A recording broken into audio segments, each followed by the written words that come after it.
এগুলো একান্ত আমার ব্যক্তিগত কথা, ব্যক্তিগত অনুভূতি। এই ডিপ্রেশনের মধ্যে ঢুকে গেলে আর এই ডিপ্রেশন যদি চেপে ধরে, মানুষ তো অনেক ধরনের ক্ষতি করে ফেলে। তোমরা তো গুড মর্নিং সবাইকে। আজকের ব্লগটা এখন থেকে শুরু করছি। এখন বাজে 11টা বাজতে 10 মিনিট বাকি। রেডি হয়ে নিয়েছি, যাচ্ছি ওই বাড়িতে, মানে আমার শ্বশুরমশাইয়ের সঙ্গে দেখা করতে। কালকে তো তোমাদের বলেছিলাম যে বিকেলে যাবো, ঝড়মেঘের জন্য যেতে পারলাম না, তো আজকে যাচ্ছি দুই মেয়েকে নিয়ে দাদুর সঙ্গে দেখা করিয়ে নিয়ে আসতে। তো চলো দেখতে থাকো। ওই বাড়ি থেকে আমি ভিডিও করবো না, কারণ হচ্ছে আমি সবার সামনে ক্যামেরা অন করে কিছু কথা বলতে পারি না, সেই কারণে। দেখতে থাকো, সারাদিনটা আমি কীভাবে কাটাচ্ছি সবই শেয়ার করবো। এই যে আমার বড় সোনা আমার রেডি হয়ে বসে রয়েছে, ওকে আগে রেডি করে দিয়েছি। চলো মা।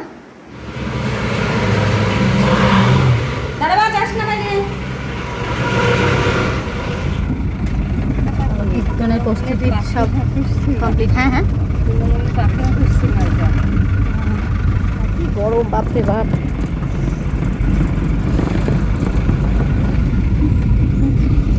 কি শোনা, জানলাটা কি দেখছো? তাও হাওয়া আসছে, তোমার ওইটা একটু খুলে দাও, দেখবে হাওয়া আসছে।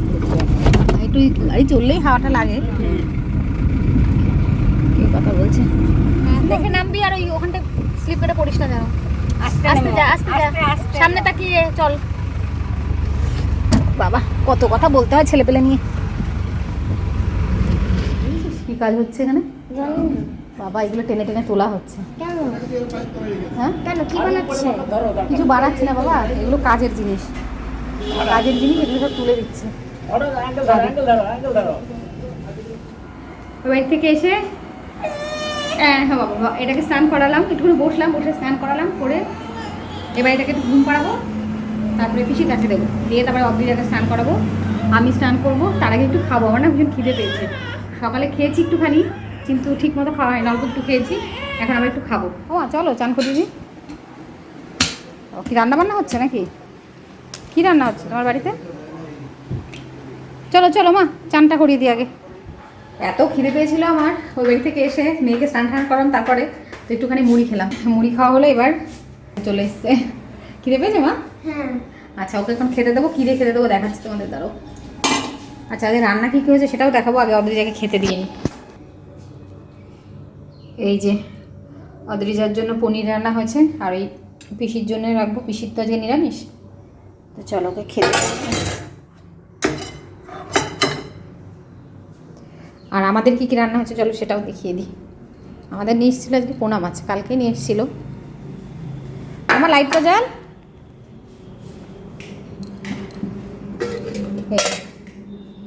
উচ্ছে দিয়ে মটর ডাল হয়েছে, বেগুন ভাজা, আর হয়েছে মাছের ঝোল। আমার সোনা খাচ্ছে, পনিরটা খেতে খুব ভালোবাসে আমার সোনা। আচ্ছা খেয়ে নাও। হ্যাঁ মা, আমি স্নানে যাচ্ছি। এখন বাজে 6টা 5। আমি একটু দুপুরে ঘুমিয়ে পড়েছিলাম, ভিডিওটা এডিট করতে পারিনি, যার জন্য পোস্টও হলো না। হবে একটু পরে, একটু দেরি হবে। আর এখন যাচ্ছি আমি সন্ধ্যাটা দিয়ে নিই। আর আমার অবস্থা দেখেছো ঝোড়ো কাকের মতো। সন্ধ্যা দিয়ে এসে আবার ভিডিওটা জামাটা ছেড়ে নিলাম, এখন যাচ্ছি, আলোর উল্টো দিকে রয়েছে, এখন যাচ্ছি সন্ধ্যা দিতে।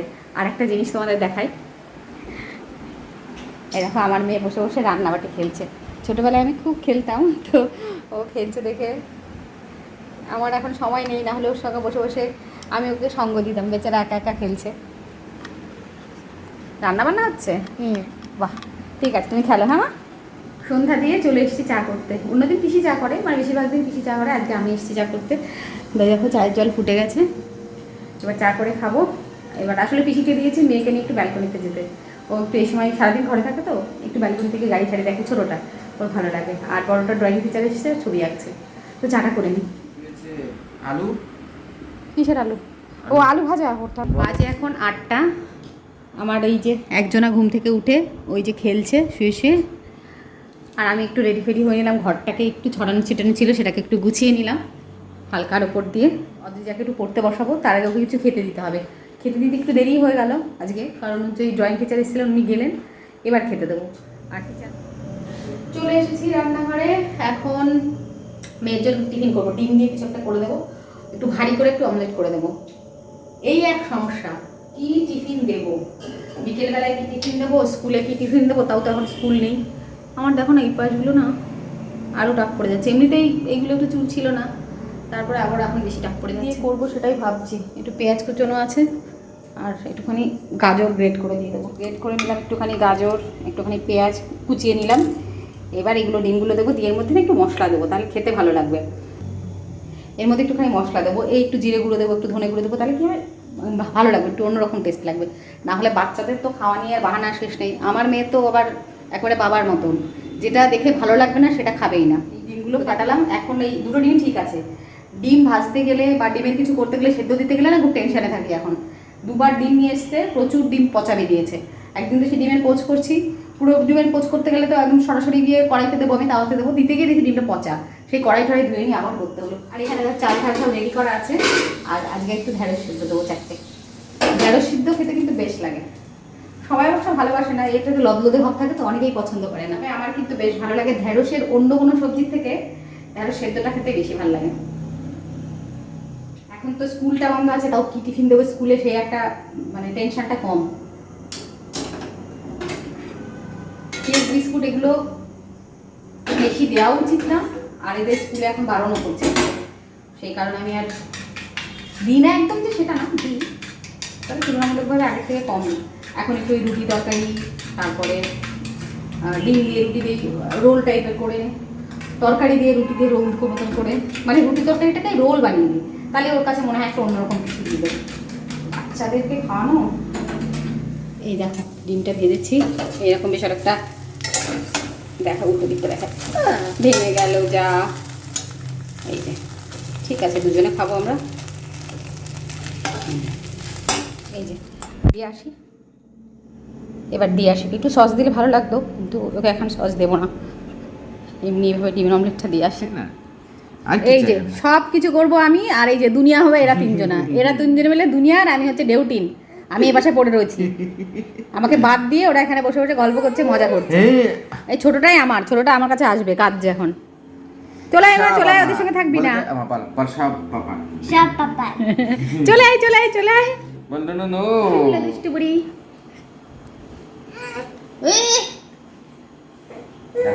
এই রে আমারটা ইয়ে হয়ে গেছে। রান্নাঘরে এসে ক্যামেরা অন করে আমার এখন ভিডিও করা খুব সমস্যা হয়ে যায়, বিশেষ করে সন্ধ্যার পরে। এদিকে ছোটটাকে দিলাম আমার বাবার কাছে, দিয়ে ভাত তো নরম হয়ে গেল মনে হচ্ছে, ভাত নামাবো। আর ওখানে এখানে তো আলু পটল গরম হচ্ছে, আর এখানে রয়েছে এই যে আলু ভাজাটা করলাম এখন, এই যে আলু পেঁয়াজ ভাজা করলাম। দাঁড়াও আগে এইটাকে নামাই, বুঝলে, না হলে এটা একদম নরম হয়ে যাবে। ভাতের হাঁড়ি নামাতে গেলে এখনও মাঝে মাঝে ছাঁকা লেগে যায়, আসলে তাড়াহুড়ো করে যখন নামাতে চাই না তখনই সমস্যাটা হয়। তাও তো এইটুকু কুটি হাঁড়ি। এবার এগুলো সব গরম করে নিই ঝটপট করে। এইবার অদ্রিজের ফেভারিট পনিরের তরকারি, এটাকে গরম করি। সব টেবিলে নিয়ে চলে এলাম, এবার মেয়েটাকে ভাত দেবো। আর মটর চলছে বাইরে, মনে হচ্ছে হাওয়া দিচ্ছে, এই গাছপালা নড়ছে। মটরটা বন্ধ করে দিই, জল পড়ছে। আর ওই যে একজন বাবার কাছে দিয়েছি, খেলা করছে, হিসু করে না যেন। এই দাম হয় কি জানি, আমাদের বাড়ির সামনে রাস্তার এই লাইটগুলো, এই ফ্লাইওভার লাইটগুলো বন্ধই থাকে, কিছু হলো কি হলো না, এই লাইটগুলো আগে বন্ধ হবে। আমাদের ক্যামেরার লাইটটা জ্বলছে ওখানে, এই লাইটটা জ্বালিয়ে দিই।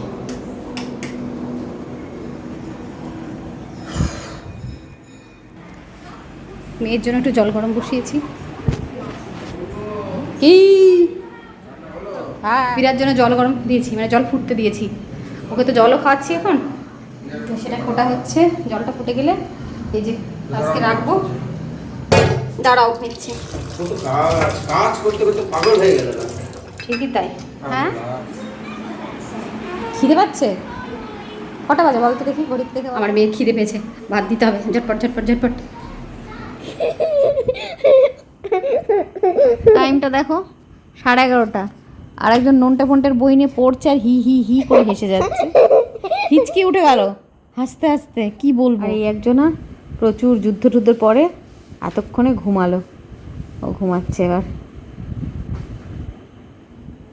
বাড়ির বউদের কাজ শেষ হয়েও শেষ হয় না। খাবার একটা ফ্রিজে তোলা হয়নি, সেটা এখন ফ্রিজে তুলতে যাচ্ছি। রান্নাঘর বন্ধ করে দিয়েছে, আমার মনেই নেই যেটা ফ্রিজে তোলা হয়নি। রাত বাজে এখন 12টা। তো তোমাদের সঙ্গে কিছু কথা বলতে এলাম। ওরা ঘুমিয়ে পড়েছে, তো আমি ভাবলাম যে তোমাদের সঙ্গে একটু কথা বলে, আমারও ভীষণ ঘুম পাচ্ছে। তো তাও ভাবলাম যে এই কথাগুলো তোমাদের সঙ্গে বলার দরকার, শেয়ার করা দরকার, আমার ইচ্ছে করলো ভীষণভাবে। আর এগুলো একান্ত আমার ব্যক্তিগত কথা, ব্যক্তিগত অনুভূতি, সেগুলোই শেয়ার করব। আর যে বিষয়টা নিয়ে কথা বলবো সেটা হচ্ছে পোস্টপার্টাম ডিপ্রেশন। বাচ্চা হওয়ার পরে আমাদের যে ডিপ্রেশনটা হয়, হতাশাটা আসে মায়েদের মধ্যে, সেটা নিয়ে কথা বলবো।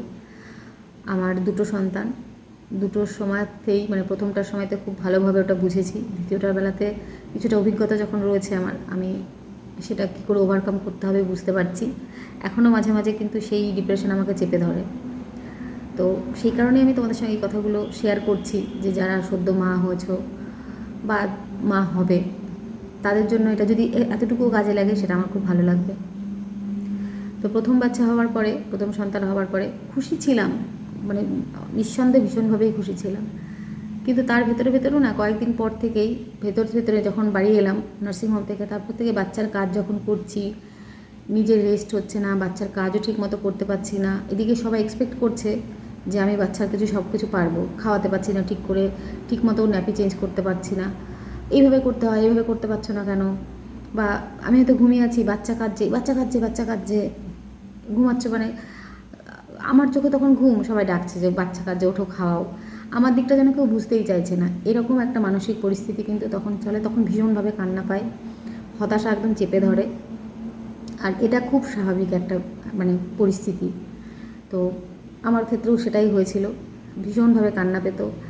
আর ঘুমোচ্ছি, বাচ্চা কেঁদে উঠছে, বাচ্চার সঙ্গে রাগ হয়ে যেত, বা একটুখানি হয়তো কারো কাছে রয়েছে, আমার একটু নিজের মতো সময় কাটাবো, সে হয়তো দিয়ে গেল আমার কাছে, তখনও বাচ্চার উপরে রাগ হতো। তখন না পরে মানে বাচ্চার সঙ্গে রাগ হতো ঠিক আছে, তার সঙ্গে সঙ্গে নিজের উপরেও খুব রাগ হতো যে আমি ভালো মা হতে পারছি না। ভীষণভাবে কান্না পেতো, বাথরুমে গিয়ে কান্না করতাম, রাতে শুয়ে পড়েছি, ঘুমোতে এসেছি, তখন বাচ্চাটাও ঘুমিয়ে পড়েছে, তখন কান্না পেতো। তো এই যে পরিস্থিতিটা, এটার ভিতর থেকে নিজেকে বেরোতে হবে। এটা যদি চেপে ধরে সেটা কিন্তু চরম মানে খারাপ পরিস্থিতির দিকে চলে যায়, বাচ্চার জন্যও যায়, মায়ের জন্যও হয় সেটা। তো আমি তখন কি করলাম, যে তখন এই পোস্টপার্টাম ডিপ্রেশনের ব্যাপারটা আমার কোনো ধারণাই ছিল না। তো আমি আমার হাজব্যান্ডের সঙ্গে তো কথা বললাম যে তখন আমার না এরকম হঠাৎ করে মানে একদিন কান্না করছে, আমার হাজব্যান্ড জিজ্ঞাসা করলো কী হয়েছে, তুমি এরকম কান্না করছো কেন? তো ওকে আমি সব বললাম, আমার এরকম হয়, সব খুলে বললাম, যা যা মানসিক মানে তখন মনের মধ্যে চলছিল। তো ও শোনার পর থেকে ও বুঝতে পারলো, বোঝার পরে ও তখন কী করতো, যখন বাচ্চাটা এরকম আমি হয়তো ঘুমিয়ে পড়েছি, বাচ্চাটা কাঁদছে, ও তখন আমাকে ডাকতো না, ও নিয়ে গিয়ে কিছুটা সময় ওকে রাখতো, বা আমাকে ওই মানে ছোটো বাচ্চা নিয়েও বাচ্চাটা কারো কাছে রেখে আমাকে নিয়ে একটুখানি বাইরে বেরোনো। আস্তে আস্তে মানে ও আমাকে বোঝাতে শুরু করলো যে এর আগে পর্যন্ত কী হচ্ছিলো, বাচ্চাটাই গুরুত্ব পাচ্ছে, আমাকে যেন কেউ দেখতেই পাচ্ছে না। তখন ও সবাই বাচ্চাকে কেয়ার করলো, আমার হাজব্যান্ড কিন্তু বাচ্চার সঙ্গে সঙ্গে আমারও ভীষণভাবে কেয়ার করতো। এটাতে কী হলো, আমি নিজেকে আরও সহজে এই জায়গা থেকে বার করে নিয়ে আসতে পারলাম। তারপরে আমি টিভিতে যে প্রোগ্রামগুলো দেখতে পছন্দ করতাম, সেইগুলো যখন দেখতাম আমাকে ডেকে নিয়ে বলতো এগুলো দেখো। আর আমি যখন দেখতাম তখন ও কিন্তু বাচ্চাটাকে সামলাতো, বাড়ির সবাই তো ছিলই অবশ্যই, সবাই বাচ্চাকে সামলাতো, রাখতো, কিন্তু ও আমার দিকটা বোঝার চেষ্টা করতো, মানে বুঝে বাচ্চাটাকে সামলাতো। রাতে আমার সঙ্গে সমান তালে আমার সঙ্গে রাত জাগতো, আমাকে বলতো তুমি ঘুমাও, আমি ওকে দেখছি। তো এতে কী হলো, আমার আমার শারীরিক যে ক্লান্তিটা ছিল সেটাও আস্তে আস্তে কমতে শুরু করলো। মানে ক্লান্তিটাকে আমি রেস্ট পেতাম, যেহেতু এটা ভীষণ জরুরি, সেই সময় রেস্ট পাওয়াটা মানে একটা মায়ের রেস্ট পাওয়াটা ভীষণ জরুরি। তো সেটাও আমি রেস্ট পেতাম, আস্তে আস্তে নিজেকে আবার ঠিক হতে শুরু করলাম। তো এই যে আমি যে কথা বলেছিলাম আমার হাজব্যান্ডের সঙ্গে খোলাখুলি, সেটা কিন্তু আমার জন্য খুব উপকারী হয়েছিল। তারপরে এলাম এই যে পরবর্তীতে দ্বিতীয় সন্তানের মা হলাম যখন, তখন আমার সংসারের পরিস্থিতিটা অন্যরকম। আমার মা নেই, শাশুড়ি মা নেই, পুরো সংসারের দায়িত্ব আমার উপরে রয়েছে, তার উপরে একটা বাচ্চার দায়িত্ব, তার উপরে একটা সদ্যজাত।